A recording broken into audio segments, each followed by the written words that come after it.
കാലം അതൊരത്ഭുത വാക്കാണ്.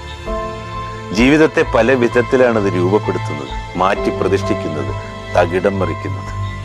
അതെല്ലാത്തിലും ഒരു സമയം നിശ്ചയിച്ചിട്ടുണ്ട്. നേടാനും കളയാനും കരയാനും ചിരിക്കാനും ചിരിപ്പിക്കാനും വാടാനും വിരിയാനുമൊക്കെ. സമയത്തിന്റെ രഥചക്രങ്ങളെ നിരന്തരം ചലിപ്പിക്കാനും അറിയുന്നതും അറിയാത്തതുമായ വഴികളിലൂടെ നമ്മളെ കൊണ്ടു നടക്കുന്നതുമൊക്കെ കാലമാണ്. അത് പലപ്പോഴും നമ്മളെ വേണ്ട വിധം മിനുക്കുകയും വേണ്ടാത്ത വിധം രൂപമാറ്റം വരുത്തുകയും ചെയ്യും. ചിലപ്പോൾ കോമാളിയും ദരിദ്രനുമാക്കും, മറ്റു ചിലപ്പോൾ രാജാവും ധനികനും.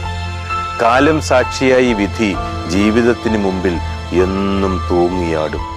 സുഖദുഃഖങ്ങൾ ക്ഷണിക്കാതെ കടന്നു വരികയും വേഷം കെട്ടിച്ച് ഒന്നും അറിയാത്തതുപോലെ തിരിച്ചു പോവുകയും ചെയ്യും. കാലം കാത്തുവെച്ച കാവ്യനീതിയുണ്ട്. കാലത്തിന് മായ്ക്കാനാവാത്ത മുറിവുകളില്ല, ഓർമ്മകളുമില്ല. കാലം നമ്മളെ എല്ലാം പഠിപ്പിക്കുന്നു.